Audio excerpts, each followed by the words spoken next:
Lilly, hi, so glad you're here, and welcome to the Happy Engineer podcast. Thank you. I'm happy to be here. So, I read one sentence that is the reason we're here chatting today. And I want to read it to start our conversation because it was so impactful and it's a foundational piece of who you are and the work that you do as a coach and as a podcast host and all the great work around your life and mindfulness and meditation and coaching. And it's such a powerful statement. Pain has the potential to produce more growth than happiness ever could. And when I saw that on your bio, I was like, oh my goodness, this is the Happy Engineer podcast. And I love to talk about positive things and happiness hmm and confidence and courage and I saw that. I was like, wow, pain has the potential to produce more growth than happiness ever could. What I'd love to do, if you're open to it, Lily, is Yeah. would you take us to the beginning of the story? Like, where did that powerful tenet of who you are begin? I'll say that first, I feel like, or I felt like in the past, that my life had been marked by a lot of grief. There had been just a lot of things, whether it was childhood into young adulthood, that didn't seem fair or right. But that particular point, I was on top of a mountain in Colorado. I did my first and only 14er with a friend. And at the time, I was going through a separation that later led to a divorce. And I was out of breath, hiking in Colorado, thin air. And I remember we made it to the top of this 14er, and she took a picture of me. And I remember looking around and I was like, this is amazing. Like, I just did this. I just climbed this mountain. I'm really proud of myself. And later I threw the picture on Instagram. And with everything going on, I remember thinking, I'm like, pain has the potential to produce more growth than happiness ever could. And it's like a download. It came to me. And I put that as the caption. And from that moment on, that moment of my life, like what I was going through, it totally changed my perspective. It was no longer this failure. It was this, okay, how am I going to grow through this? How am I going to get on with my life and thrive, not just let this defeat me? Hmm. A life marked by grief. When was the earliest point that you remember feeling conscious to that, aware of that? Not sort of in the experience of it, but you actually would have said, my life is full of grief. Was that something you were aware of as a child, or it was later in life? Like, where did that actually become the way you would describe your story? It's kind of interesting. I would say I was predominantly like a happy person. I'm a strong Enneagram 7. I like to find the fun. But growing up, I had a parent that had a lot of addictions. And the way that manifested in our family sometimes created a very unstable and for a kid, scary environment. And it was dealing with that. And then as I started to get older, it was deaths of people very close to me. And then in that particular year, when I got divorced, it was losing both of my grandparents within a month of each other.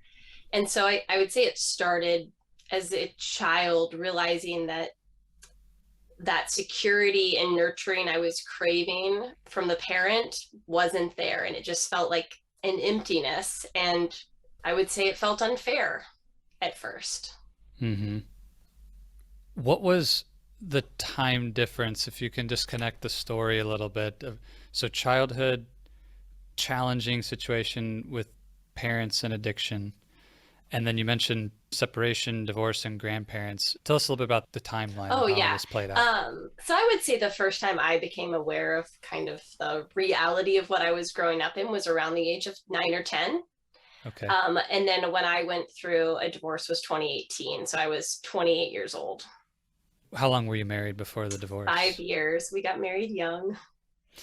So, Lily, you and I have a really common story around this. Oh. I was married right out of college and also hmm married 5 years before my divorce. And for those who know my story, that was a rock bottom moment for me as an adult. And I remember that vividly. So, if we take that time of your life, divorce and lost, you said both your grandparents in the hmm same time frame, Yes. like what was going on for you? What was that like? At first, it just felt out of control. It felt empty. And I remember being with my dad at lunch, and I told him, I was like, I feel like I'm like digressing in life, like I'm going backwards. And he looked at me, he's like, Lily, life's not linear. It goes up and down, it circles back. It's not this just straight upward curve until you die. And that's, yeah, at that time, it just, the amount of turmoil and emptiness I felt. And it was that feeling of you go to bed at night, finally fall asleep, and then you wake up in the morning, and like for 2 seconds, you kind of forget about your life. And then, reality comes back in. And I just remember it was like pulling the covers back over my head. Like, I just don't want to get up yet. Like, I just want a few more seconds of peace before I have to face what I feel like my life is becoming. Mm. What were you actually doing for your vocation at that time? Yeah, so at that time, I had just finished my master's degree in social work, and I was looking for jobs in the therapy world. And so as I was going through the divorce, I actually took a part-time job as a nanny just to kind of get through the transition before I stepped into my role as a therapist. Wow. Okay. So I hope this question is well received, it's well intended, but I've Mm-hmm. always wondered. Of course, I've had a therapist and worked with therapists, and I have huge respect for the work that social workers and therapists and psychotherapy, that whole domain, is so important. But it's often people wonder what happens when the therapist has challenge and needs therapy. Mm-hmm. Like, so could you describe that dynamic a little bit of you're going through tremendous grief yourself Mm-hmm. and showing up at work seeking to counsel and provide therapy to others? Is that as hard as it sounds? And what's that? Can you just describe that?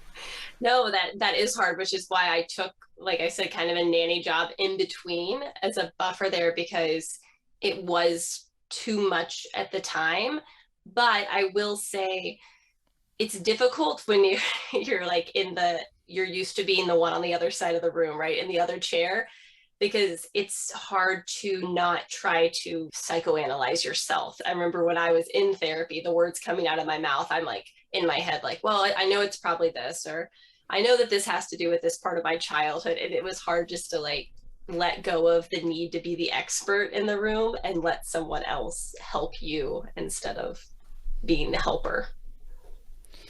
I can relate to that so much, and not just in the context of coaching and therapy, Mm-hmm. but in engineering as well. Sometimes my own intelligence and what I know, and for those listening, you can't see, I'm doing the air quotes, so like what I know already really blocked me in my career at times from being able to see a situation with a fresh set of eyes, or really move through it. It helps to have that third party or that person to ask you questions and point Mm-hmm. out things that you can't see. And so when in the journey, Lily, did this mountain climbing expedition happen? Was this after those events you just described and the kind of awareness of this idea that pain has so much potential for growth? I would say it was kind of smack dab in the middle of it. The process of separation divorce for me took about a year, and it was right in the middle. And it was at that point that I really had kind of that, I would say, download realization for myself. I dove into my growth, and like I quit watching TV for a period of time, and I only read books. Like that's what I did at night. And I focused on how I wanted to feel and what I wanted. And I just started cutting out the noise. Like I decided, I was like, you know what? I'm not going out. I'm not drinking alcohol. Like I'm just really going to dive into me as a person, and just not just up leveling, but like becoming a better person in like areas of my life that, it's with any relationship ending, it's like there's two people, so there's two problems, right? And it was like, what can I do so that I don't repeat this again in life? Wow. So then let's unpack what it means. I mean, I'm so engaged in this sentence because I think it's really powerful, but I want to hear your heart behind it and how this comes to life. So pain has the potential to produce more growth than happiness ever could. We're all, at least the engineering leader listening to this, and you and I, like, we want growth. We want to Mm-hmm. grow. And I believe personally that that's an intrinsic desire inside of healthy humans. Like we desire growth that's innate inside of us. I don't know if you would agree with that statement or not, but that's Mm-hmm. something I believe. And so it's easy for me to take this and conclude, if I'm being very logical, if the engineer in me comes out, that if what I want is growth, therefore I would rather have pain than happiness because pain Mm-hmm. produces more growth. But I don't like that idea. That doesn't feel I good, don't right? like that idea either. And so, like, help us understand, what does it mean? How does this come to life? And how do we apply this principle into our day to day? Just sort of unpack it for us. Well, first, I would say that no, I don't think we should go out just looking for pain. That's not my philosophy at all. My natural tendency is to avoid the pain so that I can feel the good feelings. But the part about, like, when I say like pain produces growth, it's because when we're happy, like when you're happy, you're content. And when you're content, you're not typically trying to change anything. When everything is just going well or good, that's normally when we fall off the wagon with, like, are we still reading those books? Are we still leaning into maybe our spiritual side? Are we going to the gym and working out? Or are we getting a little bit complacent in that just happiness and the kind of the flat line of life, so to speak? And then when something happens, like maybe it's a death or a loss of some kind, it could be a job loss, it requires us to change in some way. There's a lot of times in life where we don't really have a choice. It's like, I can't really go on the way I was because this thing has ended. So that's why I say pain has the potential to produce growth, because once a painful point happens, we're kind of forced to take action in one way or another. And that's where I really see it as this catalyst to our growth, because when something happens, it's, again, when we're happy, it's kind of harder to get us going sometimes, to be like, oh yeah, like I should go buy that book and read that and take that course or do that thing. You're like, oh no, I'm happy, I'm good right now in life. But when pain happens, it's like, oh no, what am I going to do? I've got to find something. And so I find that pain pushes us. Yeah. Would you say, from the coaching and the work that you do now and having the therapy background, is this an automatic response to pain? Or is there something that has to be true inside of us to get the growth response from pain rather than spiraling into a depression or a negative state that we don't come out of? I would say this is not the natural response. Now, maybe someone that has more of a growth mindset, and like you said, they're already like on that growth journey, might see it that way. But I know for myself, it is something I have to choose. Mm. So end of 2020, my mom died very unexpectedly.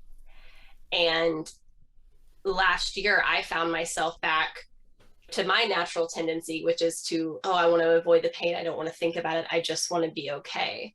And it took me several months to get to the point where I was like, oh no, I need to lean into this. I need to feel this, and I need to see what I can learn from this. So it's not a natural tendency that we're just, innately born with. Most of the time when something happens, again, we're forced to take action, but a lot of times that action could be like negative coping mechanisms, or avoiding what we're having to go through and running away, or running towards something that appears to be better. So I was writing a note, and right in the middle of it, you said something extremely important. You said in 2020, your mom suddenly passed away. She had a brain aneurysm. And totally unexpected, like no Very idea that. unexpected. Oh wow. I mean, Lily, I'm so sorry. Just to acknowledge the pain. I feel pain in that moment, Thank you. just hearing that. It's interesting to me that you're an expert in this kind of work and helping other people through grief and pain.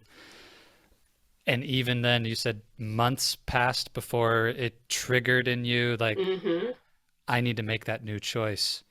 Was there something that happened that pulled you from that place of being in the grief and avoiding pain to the choice that you just mentioned? Is there anything you can think of that led to that, or just time? What would you say? For me, it was, I think I decided, and I've done this prior in life when I've gone through a loss. I decide that I'm okay before I actually am. It's like I don't give my heart time to catch up with my head.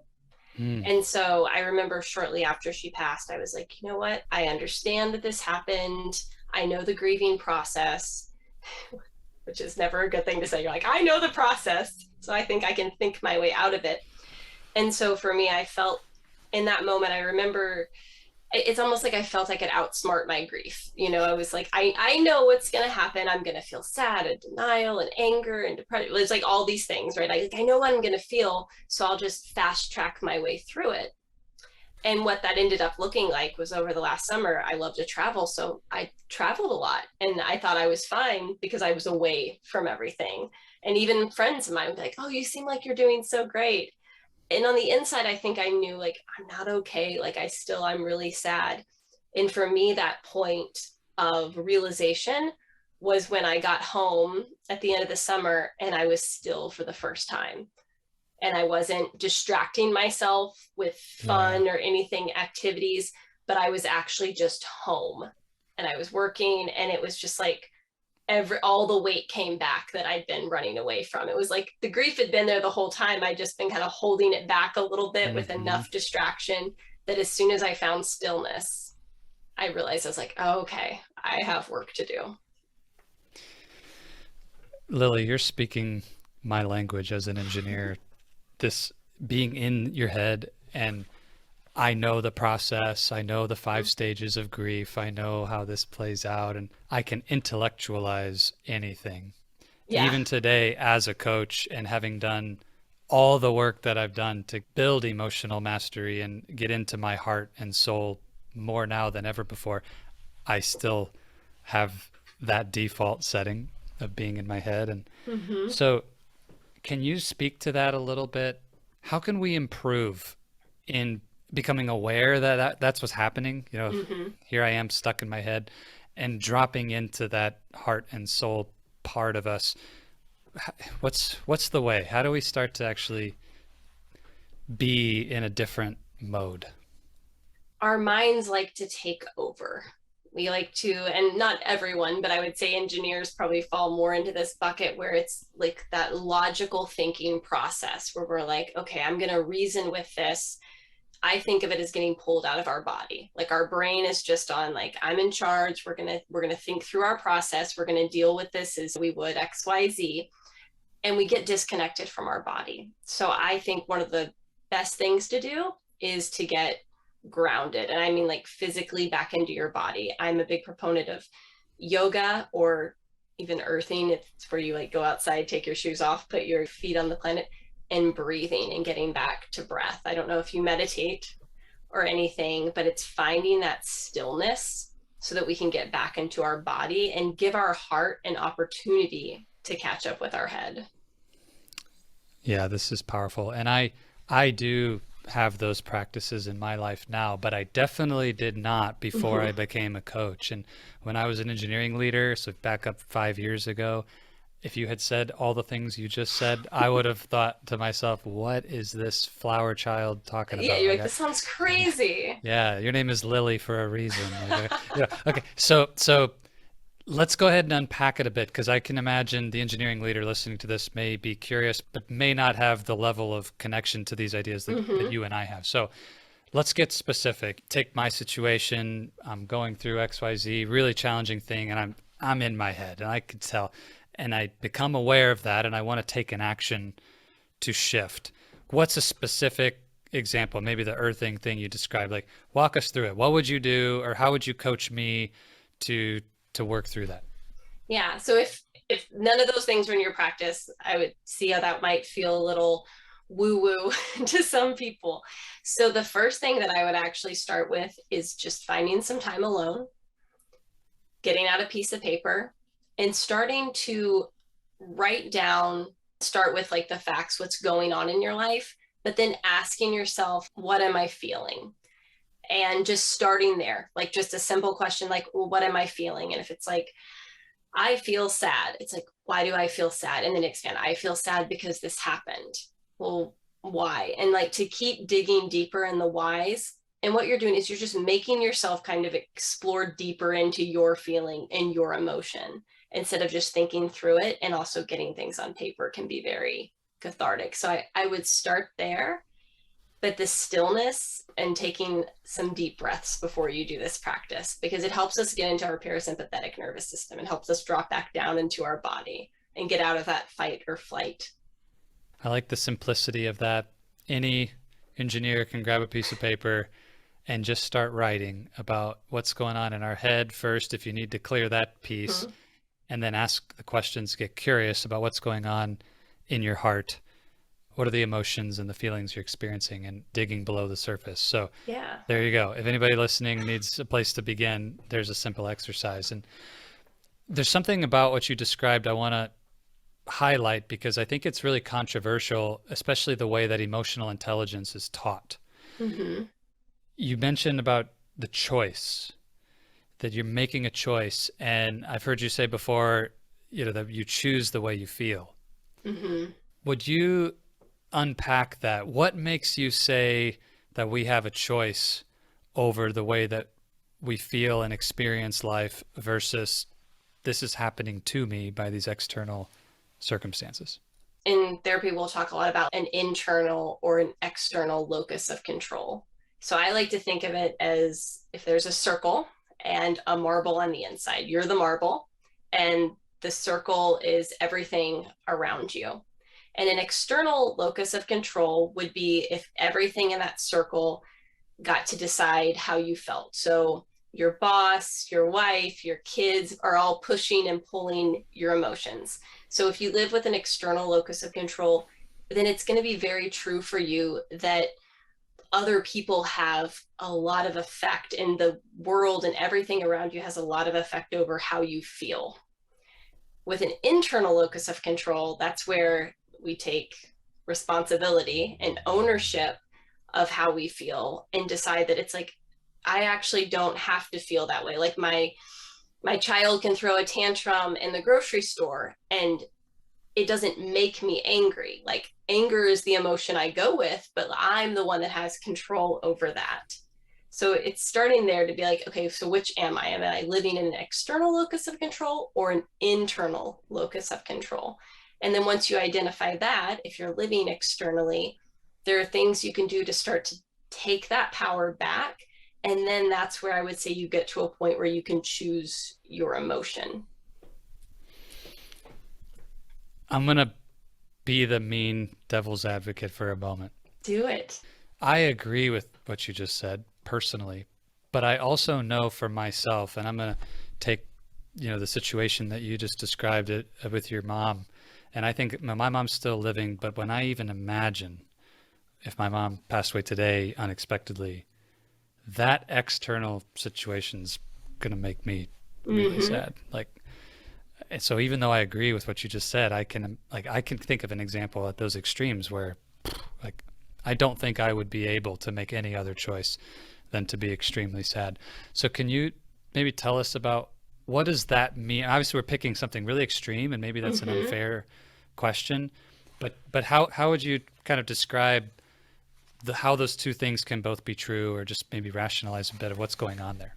When you think about like, we'll go with that like thing because that hits close to home, right? Like, Yeah. yes, absolutely. And I would say because it's you are in control of you, right? You get to decide what Zach does today, tomorrow. Those are your choices. But we give, and power might not be the right word, but we give influence and love to other people. And so, in terms of your relationship with your mom, you have a lot of stock in that. That's a special relationship to you.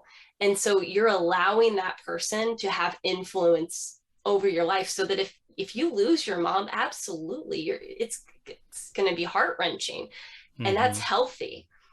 So when it comes to those things, that's more of a choice though still, where it's like I've allowed this person to stay in my life, have a part of my life, and have an effect over me. Where someone could also argue that if they don't have a great relationship with their mom, they might have decided that I don't talk to my mom anymore. She's not in my life. It has nothing to do with it. Therefore, if that event happened, I'm shut off from that. Does that make Mm. sense?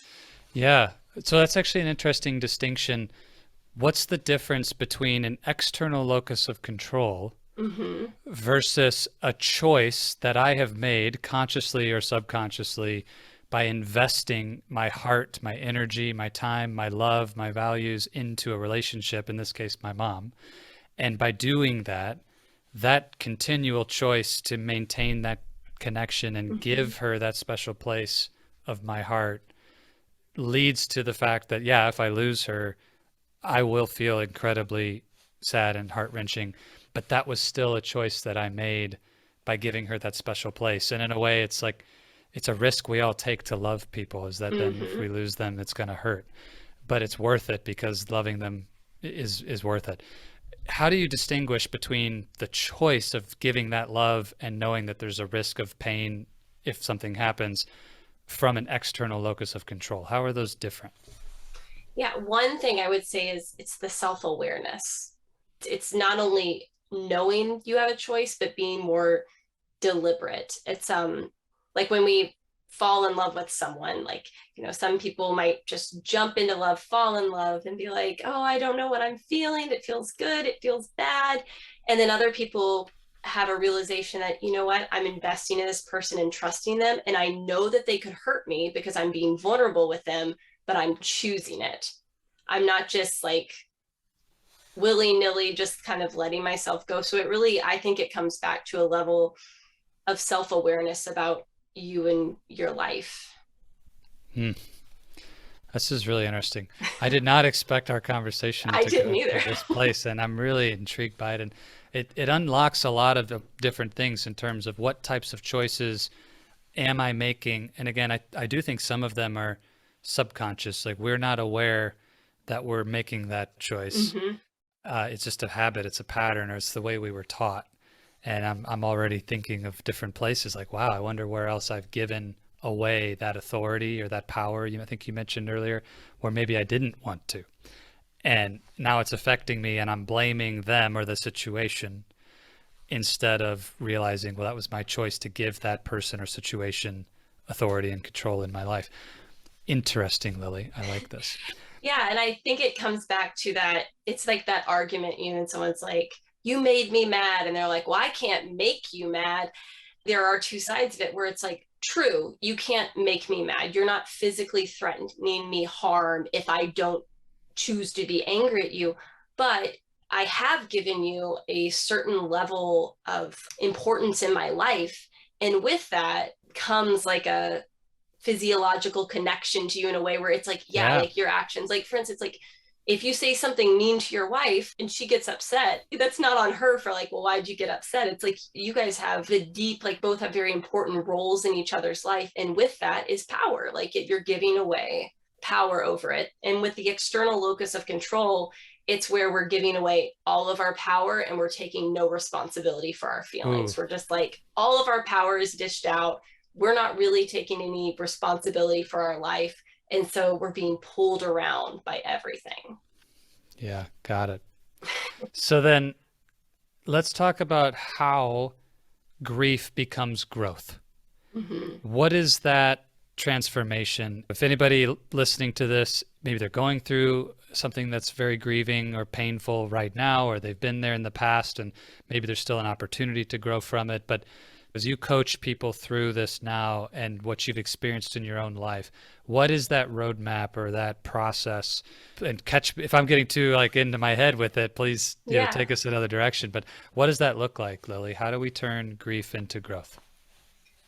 The first step is to actually let ourselves feel it and not try to avoid it or kind of stuff it down. I know a lot of people that we like to suppress our grief and just pretend it didn't happen. But in order to grow from something that's happened in your life, you've got to let those emotions come up and feel them. Like it's okay that you're feeling angry, that you're feeling sad, that you're confused. And when I coach people, it's through a process of like, let that emotion come and don't try to change it. Just notice it, be aware of it. If you're angry, like, okay, you're angry. Let yourself be angry. Don't try to just be like, I shouldn't be angry. I'm not angry. I loved that person. I'm not angry at them. That's a bad feeling. It's like, no, like, first let all of that stuff come up for you. Hmm. So I would say that's the first journey. I like to think of it as going through grief is it's like climbing a mountain. We could do it where we hold on to everything. So, like, I'm feeling angry. That's a rock I'm going to pick up. I'm feeling sad. That's a rock I'm going to pick up. And we keep like trying to hold on to all these things and not feel them. We're going to just put them in our backpack, forget about them, but I still feel it. And as you're walking up a hill, that's going to get really heavy and really tiring. When I say like feel your emotions, it's almost like, oh, there's that rock of anger. I'm going to sit down here for a second and I'm going to feel it until it goes away. And then I'm going to get up and I'm going to keep moving forward. Mm. I like that picture, climbing the mountain and you trip over the rock of anger instead of picking it up and carrying it in your Yeah. backpack the rest of the journey. Let's just stop and hold it here until it dissipates and then keep going. That's really good. I'm tempted to pause on this and say like, well, how do we do that? Like, what does that mean? But I mean, that's the engineer in me wanting to get into it. And I think that's a great reason for someone to reach out to you for coaching. If it doesn't Thank make you. sense how to do that, then Yeah, contact please. Lilly and get some help. But okay, so if that's step one is allow yourself to feel it.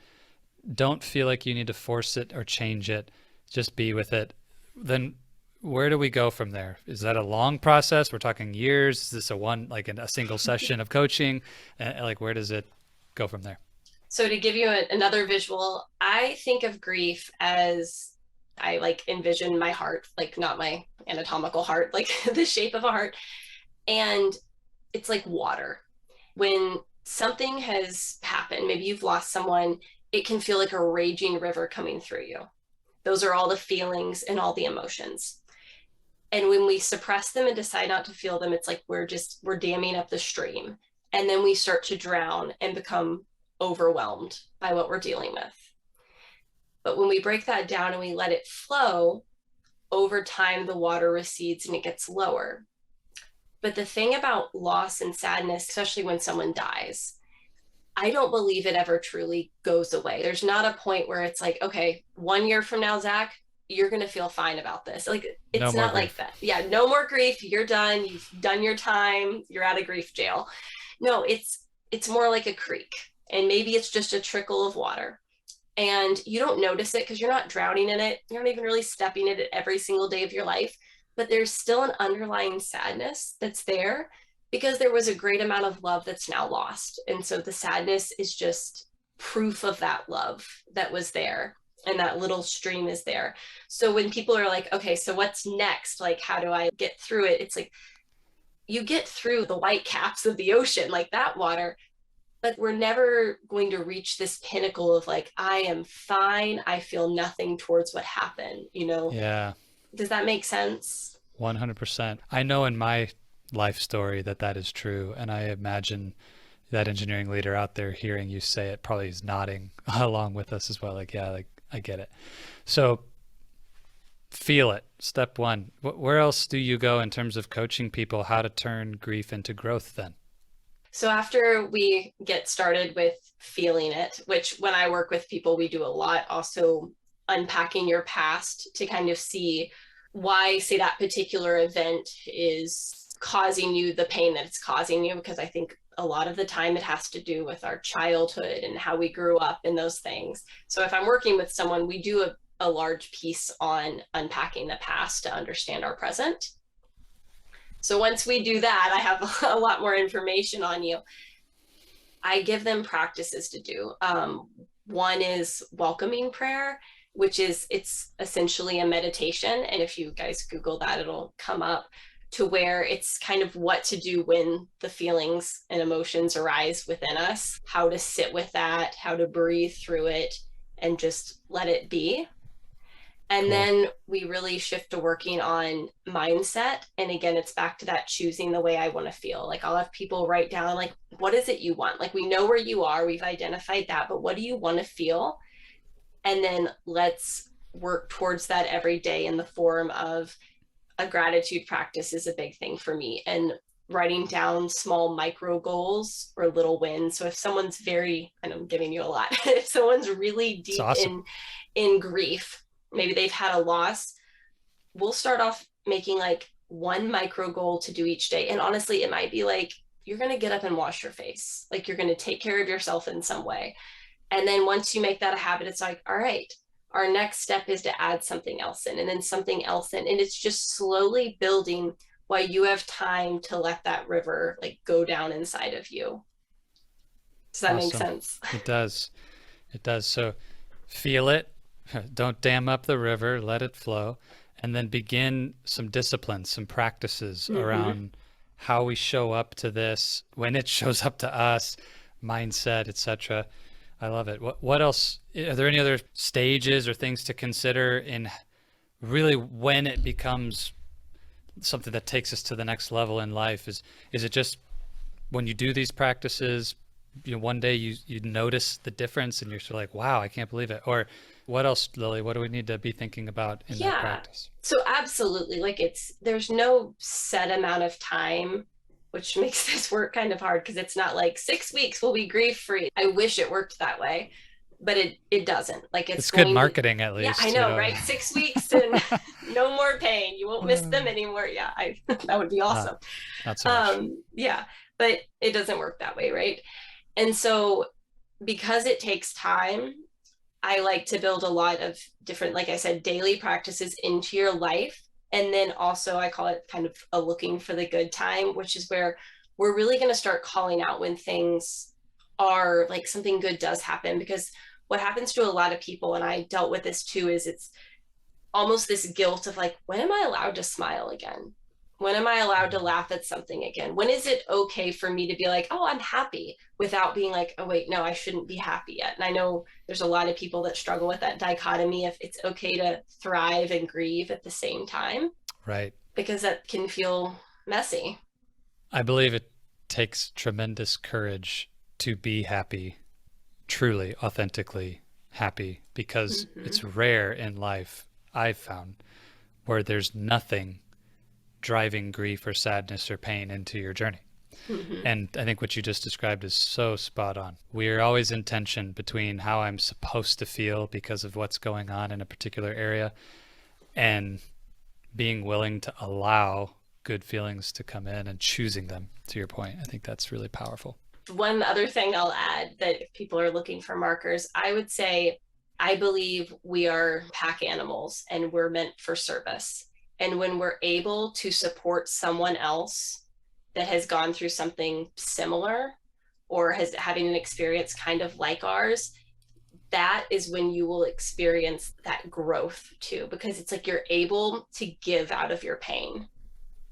And I know in my life, it was easier to hold that the grief that I had because I was able to be like, okay, I can help someone else with this now because I know how bad this hurts. And I do believe that one of the biggest things that can come from growing through your grief is compassion and Mm. learning to have more compassion for other people and cultivating that in your life. Because when we know how rocky life can get, it's a lot easier to like show other people grace around us. Brilliant. I love the upward spiral that when you grow, it gives you more to be able to contribute. We can't give what we don't have, and growth allows us to contribute and give back. And the act of service and giving, I believe, feeds right back into growing. I always find myself, to your point, being in service of someone amplifies my own growth through the journey. So it's like Mm-hmm. a really good virtuous loop there. I love that. So, Lily, what's making you happy these days? What's making me happy these days? Well, the world opening back up more has made me pretty Yeah, totally. happy. And work has made me really happy lately. And conversations, just connection with new people, like it's my favorite thing. So I would say that the connection with new people has made me really happy lately. That's really cool. And I caught myself. It was a poorly worded question in the context of what we just I talked was just about. gonna say I choose Yeah, to be happy because of all exactly. the connection. People are gonna catch them like this isn't legit. Wait, what, she doesn't even know. I thought she just said. He Um, was just made happy. what a kind of an important moment there, though. I mean, how that question culturally is phrased. It's a pretty normal way to think about it. But I love that. So, Lily, thank you for making those choices to pursue happiness in your life right now. That's awesome. Mm-hmm. Let's land where I always land, Lily, and I'm excited to hear your perspective because there's so much power in this conversation. I believe great engineering, just like great coaching, has in common that questions lead and the answers follow. So, for the engineering leader who does want to choose happiness and pursue that growth and achievement and success in their life, what question would you lead them with today? Mm, the first question I would have them ask themselves is, what is happy for you? Because it's really hard to achieve something and hit the bullseye if we can't see the target. What is happy? What's your definition of happy? What does that look like? And get pretty granular. Like, again, get that piece of paper and write it down. Like, what does happy look like in your life and in your relationships? And ask yourself that. Start there. I really like, and it's a good thing we just talked about this. What is happy for you, not what makes you happy. Mm-hmm. I think that's a really powerful distinction, Lily. And for the engineering leader, I know engineers, we really get into the specifics and definitions and nuance. That's a really common thing for engineering leaders. So just highlighting that for anybody who's pursuing this question, notice that distinction and really get curious. What is happy, not what makes you happy? Wow, that's Mm-hmm. awesome. Lily, I know people are going to want more from you, and maybe they feel like they need some support in an area of grief that they want to transform into growth. So where can that engineering leader listening get in touch with Lilly Rachels and the amazing work and coaching you do? Well, thank you. The best place would be just my website. It's my name, lillyrachels.com. Brilliant. LillyRachels.com. So we'll make sure there are lillyrachels.com. links to all of the amazing places you can find Lily, including her social handles and everything on the show notes. You can find those where you always do. The link there in the show notes and the happyengineerpodcast.com. And I really can't speak highly enough about Lily and the work she does. And just in our conversations before we recorded today and watching and seeing the work she's doing in the world, she's a real deal. So if you need help in this area, please reach out to her and get that support in turning grief into growth. And we all go through grief, so we might as well use it as an opportunity Mm-hmm. to translate that pain into something that makes progress in our lives. Lily, thank you again so much for making time to be with us today. This has been awesome. Thank you. I appreciate it. Hello, my friend. Zach White here again, and I wanted to let you know that's all we've got for this episode of the Happy Engineer podcast. Thank you so much for investing your time with me today. It is an absolute pleasure to be able to bring you this content. Just as a reminder, it would be amazing if you would subscribe and share this episode with any other engineers you know who may benefit from this. And if you're like me, I hope that you'll take some notes and, more importantly, take action. In our audio version of the podcast on Apple Podcasts and any place that you go to find podcasts, there's a little more content from me about this episode in the debrief. If you really want to hear about how to put this into action, I'd encourage you to go grab that. But thank you for joining us for the video version of our interview today. And again, can't thank you enough for helping us to get the word out about the Happy Engineer podcast and what we're doing. If there's any way we can serve you, would love to do that. Go find us at oasisofcourage.com or reach out to me on social media at Oasis of Courage. And don't forget again to subscribe and click the bell to have notifications of upcoming releases of new episodes of the podcast. As always, I want to leave you with this. If you stay in your comfort zone, you're not going to grow. So let's crush comfort, create courage, and let's do this.